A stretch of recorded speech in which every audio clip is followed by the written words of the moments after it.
नमस्कार दोस्तों, स्वागत है आप सभी का एक बार फिर हमारे YouTube चैनल पर। अगर आप हमारे चैनल पर नए हैं और अभी तक हमारे चैनल को सब्सक्राइब नहीं किया है तो अवश्य सब्सक्राइब करें।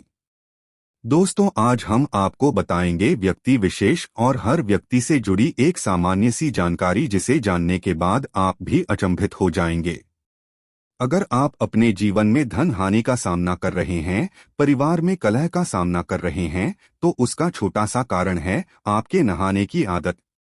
दोस्तों, इसी के बारे में हम आज आपको इस वीडियो में बताएंगे कि नहाने के तुरंत बाद व्यक्ति को भूलकर भी इन कामों को नहीं करना चाहिए, अन्यथा उनके घर में कंगाली और बर्बादी देखने को मिलती है।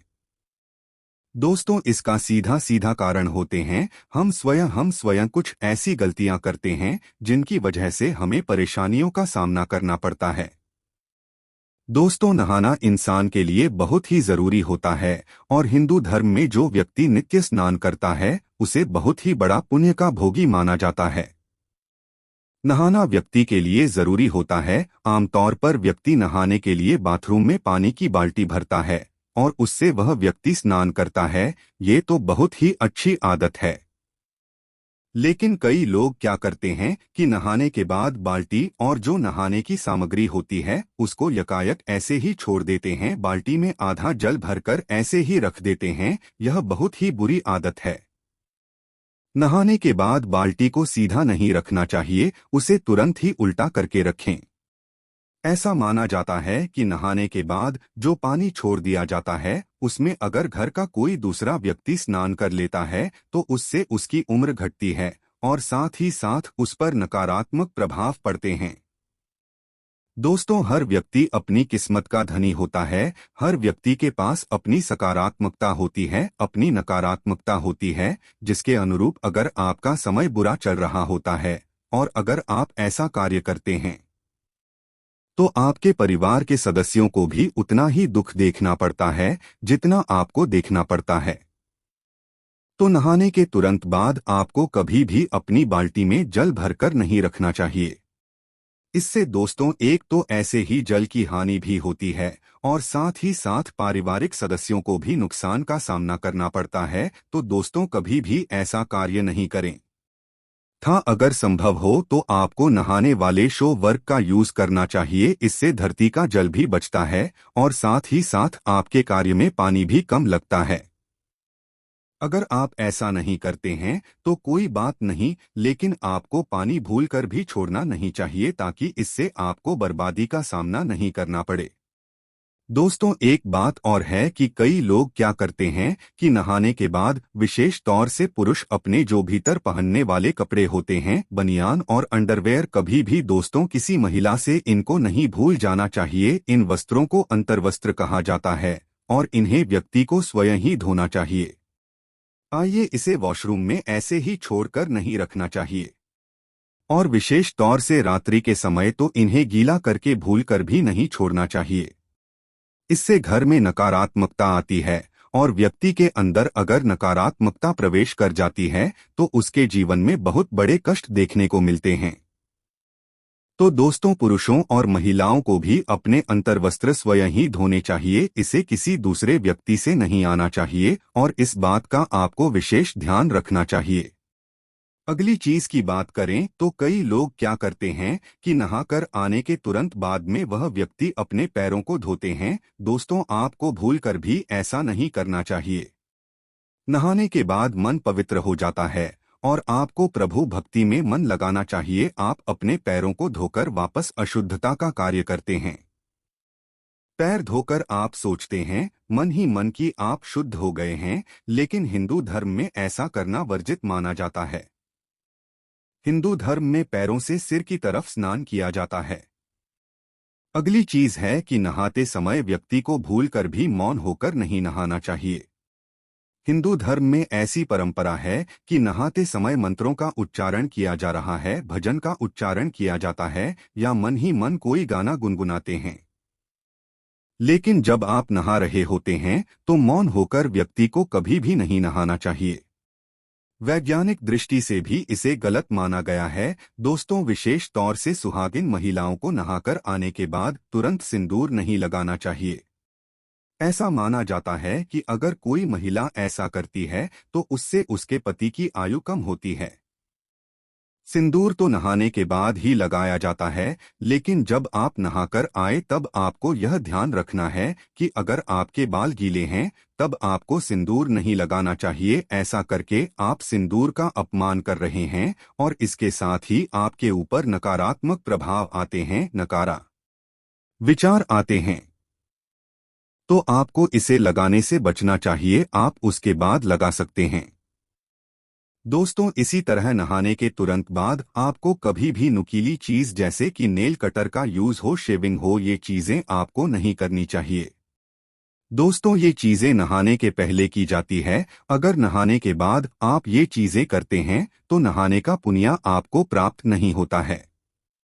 कई लोग क्या करते हैं कि नहाने के तुरंत बाद अग्नि को स्पर्श कर लेते हैं। नहाने के तुरंत बाद भूखे पेट कभी भी अग्नि को स्पर्श नहीं किया जाता है। अग्नि को भोग लगाने के बाद ही अग्नि को स्पर्श किया जाता है। तो दोस्तों, जब भी महिलाएं और पुरुष चाहे कोई भी हो, नहाने के तुरंत बाद आप चूल्हे को कभी नहीं छुए। ग्रामीण इलाके में जो रहते हैं, गांव में जो रहते हैं, वो इस बात को बखूबी जानते हैं। तो आपको क्या करना है, कुछ भी एक दाना या आप फल भी खा सकते हैं। उसको खाकर उसके बाद आप चूल्हे को अग्नि देव को हाथ जोड़ने के बाद माता अन्नपूर्णा से प्रार्थना करने के बाद छू सकते हैं, ताकि आपके घर और परिवार के लिए सदैव वह कार्य मंगलमय हो। तो आपको नहाने के तुरंत बाद चूल्हे को छूना नहीं चाहिए। दोस्तों, कई महिलाएं क्या करती है कि नहाने के तुरंत बाद श्रृंगार कार्य करती है। दोस्तों, हिंदू शास्त्रों के अंदर इसे वर्जित माना गया है।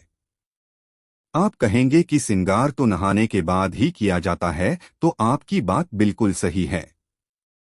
लेकिन नहाने के तुरंत बाद आपको सबसे पहले अपने बालों को सुखाना चाहिए, और अगर आपके खुले बाल है तो इसे आपको पहले बांध लेना चाहिए।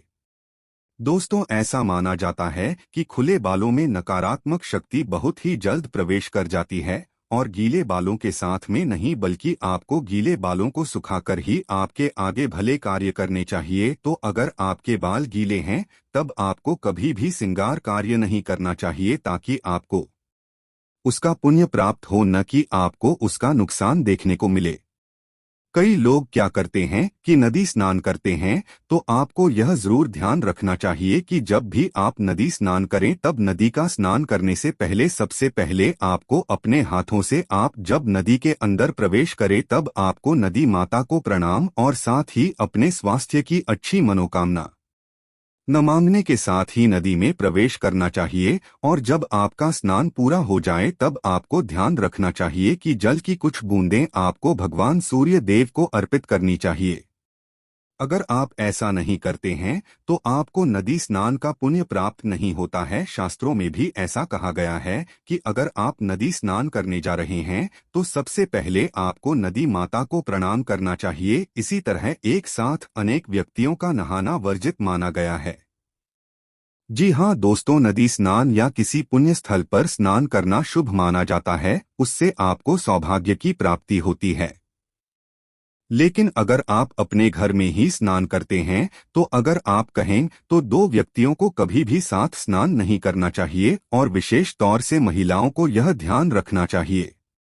ऐसा माना जाता है कि इससे उनके स्वास्थ्य पर बहुत ही बुरा असर पड़ता है, और साथ ही साथ ऐसा भी देखा गया है कि इससे उनके जीवन में कई तरह के नकारात्मक प्रभाव देखने को मिलते हैं। इसी तरह नहाते समय व्यक्ति को अपना मुख कभी भी दक्षिण दिशा की तरफ नहीं रखना चाहिए। दक्षिण की तरफ मुख करके कोई भी व्यक्ति स्नान करता है तो ध्यान रखें, यह दिशा पितरों की दिशा मानी जाती है। एक बार ऐसा हुआ तो कोई बात नहीं, लेकिन अगर आप ऐसी गलती बार बार कर रहे हैं, लगातार आप ऐसा कर रहे हैं, तो आपके ऊपर पितृदोष हावी हो जाते हैं। तो आपको इससे बचना चाहिए।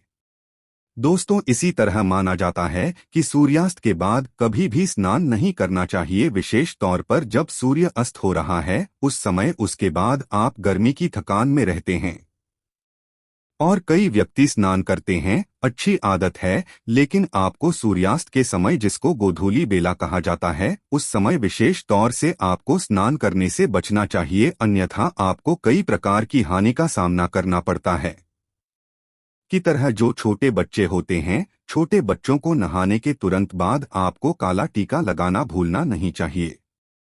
ऐसा माना जाता है कि छोटे बच्चे देवात्मा होते हैं, उनके ऊपर उनके विकार नहीं होते हैं, जिसकी वजह से नकारात्मक शक्तियां उन पर बहुत जल्द हावी हो जाती है। तो आपको भूलकर भी उन्हें नहाने के बाद कूड़ा नहीं रखना चाहिए, तुरंत बाद काला टीका लगा लेना चाहिए ताकि उनको कभी भी बुरी शक्तियों का सामना न करना पड़े और बुरी शक्तियां उनको कभी भी परास्त नहीं कर पाए। आज के लिए बस इतना ही। तो दोस्तों, आपको यह जानकारी कैसी लगी हमें कमेंट में अवश्य बताएं। वीडियो को लाइक करें, कमेंट करें और अपने दोस्तों के साथ भी शेयर करें। धन्यवाद।